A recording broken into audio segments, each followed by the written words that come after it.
2008, un hombre salió de su casa con una caja en su mano. Dentro de esa caja venían todas sus pertenencias. El banco acababa de quitarle su techo, le habían embargado su casa. Y este hombre no fue el único. Más de 10 millones de familias acababan de perder su hogar. Esto se dio durante la crisis inmobiliaria del 2008. Millones de familias lo habían perdido todo por culpa del sistema financiero. Y en medio de toda esa penumbra, una noticia muy reveladora aparecía. Nacía un nuevo activo digital. Era el nacimiento de Bitcoin. El primer bloque se había minado. Y esto no se dio como una casualidad. Bitcoin nació como respuesta a un sistema financiero abusivo que puede cambiar las reglas cuando le conviene. Y esto no es una historia vieja. Ese sistema financiero es el mismo que sigue operando en la actualidad. Para entender cómo nació Bitcoin, primero necesitamos entender qué pasó en el 2008.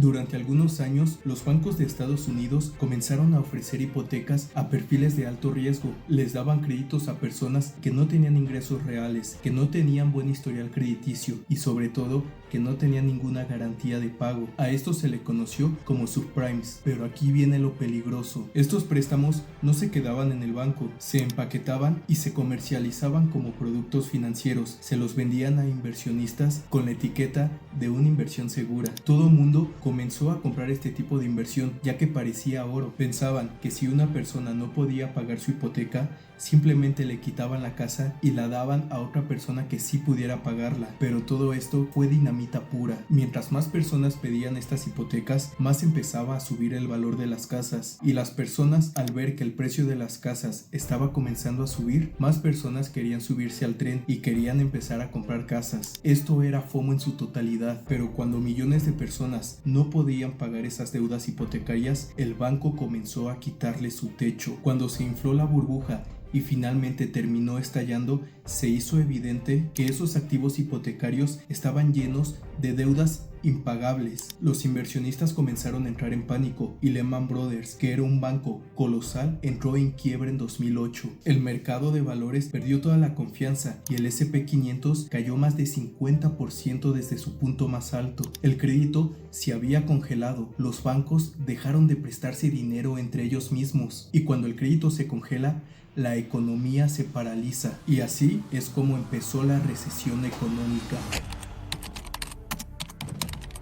Cuando el mercado de valores cae, no es solo un simple número rojo en la pantalla, son empresas que están perdiendo miles de millones en valor. Y cuando una empresa pierde mucho dinero, deben entrar en modo supervivencia y se ve obligada a recortar gastos. Y el gasto más grande que tiene una empresa eres tú. Se comienzan a despedir empleados, miles, millones. Y cuando las personas pierden su empleo, automáticamente pierden su fuente de ingresos. Y el hecho de que las personas pierdan su fuente de ingresos, eso implica que las personas van a dejar de gastar. No compran más ropa, no cambian de coche, no salen a cenar y no pagan su hipoteca. Y cuando millones de personas dejan de gastar, las empresas venden menos. Esto quiere decir que las empresas ganan menos. Y cuando las empresas ganan menos, vuelven a recortar el personal. Por lo tanto, ese recorte va a generar más desempleo, que a su vez va a generar menos consumo. Y menos consumo genera más pérdidas. Ese círculo vicioso es una recesión económica. Y aquí viene la pregunta más interesante. ¿Qué hizo el gobierno ante todo esto?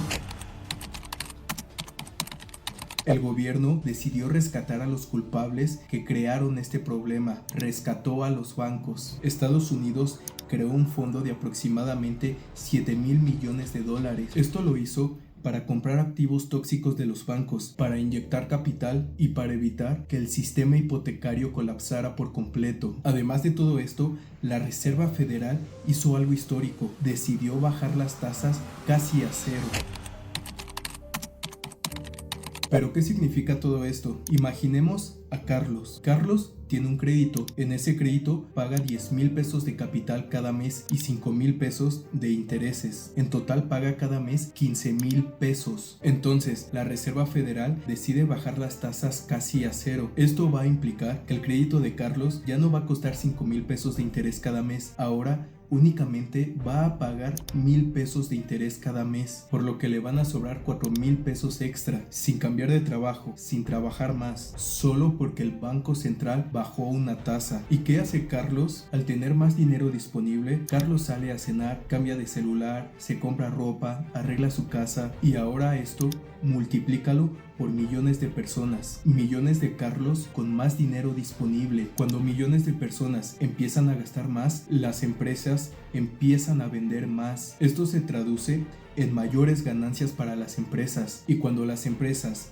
ganan más, suelen contratar más empleados, lo que significa que habrá más personas con ingresos, y cuando hay más personas con ingresos hay más gasto. Esto es estímulo económico. Es básicamente como inyectar adrenalina a un corazón que se estaba deteniendo. Pero aquí viene la parte que casi nadie te explica. Esa adrenalina tiene un alto costo, porque mientras se bajaban las tasas, la Reserva Federal comenzó algo llamado expansión cuantitativa. Básicamente quiere decir que la Reserva Federal empieza a crear más dinero. Esto lo hace con el objetivo de comprar deuda y activos financieros. En términos prácticos, hay más dinero circulando, y cuando hay más dinero persiguiendo la misma cantidad de bienes, los precios van a subir. A esto se le llama inflación, y la inflación es silenciosa. No te llega una notificación, no te avisa, solamente un día despiertas y algo que antes te costaba 100 pesos ahora te va a costar 120 pesos. Así es como se evitó el colapso de la economía en la crisis inmobiliaria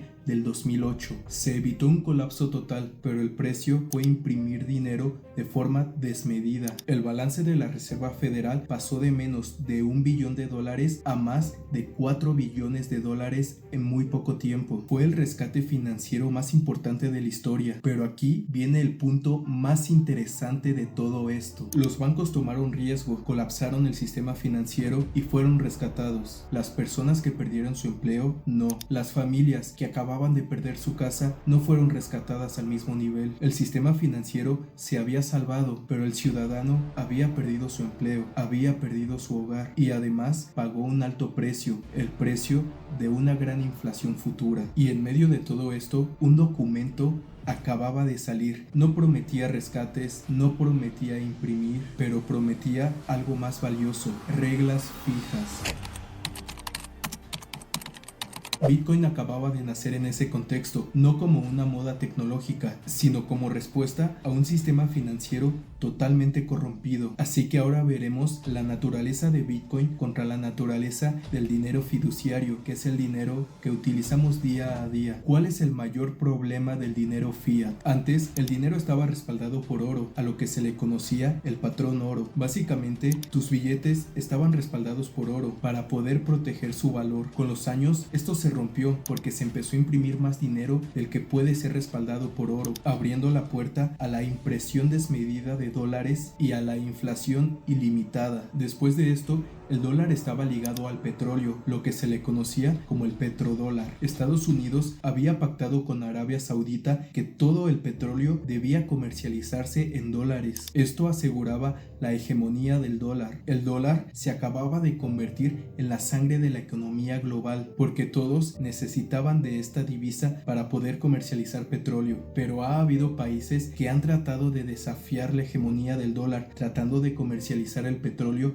en otras divisas. Un país de esos fue Irak, donde ya sabemos cómo terminó esa triste historia. Pero lo importante es que a día de hoy el dinero fiat no está respaldado por nada físico. El valor del dinero únicamente depende de la confianza que tenemos en el gobierno, pero la emisión ya no es limitada. Los bancos centrales pueden imprimir más y más dinero de forma infinita, y cuando se empieza a imprimir más, tu dinero pierde valor. Bitcoin es todo lo contrario a eso. Así que veamos qué es lo que hace diferente a Bitcoin.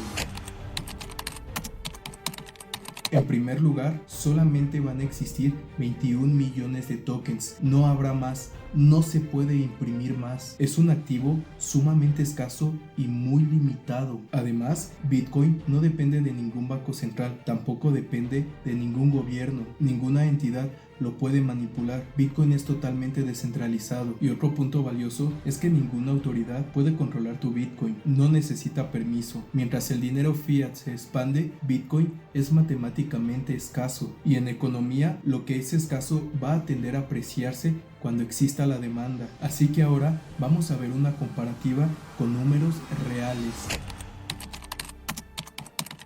Para el año 2013, el precio promedio de una vivienda en Estados Unidos rondaba los $250,000. En ese momento, cada Bitcoin costaba aproximadamente $100. Eso significa que necesitabas aproximadamente 2.500 Bitcoins para poder comprar una casa. A día de hoy, esa misma casa puede llegar a costar unos $400,000, pero cada Bitcoin llegó a superar el precio de los $100,000 en ciclos recientes, por lo que necesitarías menos de 4 Bitcoins para comprar una casa de ese valor. El patrón nos muestra que cada vez vamos a necesitar más y más dinero para comprar bienes y cada vez vamos a necesitar menos Bitcoin para adquirir esos mismos bienes. Y esto no es una promesa, estos son datos reales y además la adopción institucional ya ha comenzado. La Universidad de Harvard ha invertido en fondos relacionados con cripto. Para el cuarto trimestre del 2025, Bitcoin era la posición más grande del fondo de inversión de Harvard. Tienen más dinero invertido en Bitcoin que en oro, en Microsoft, en Amazon y en otro tipo de empresas. Además, en Estados Unidos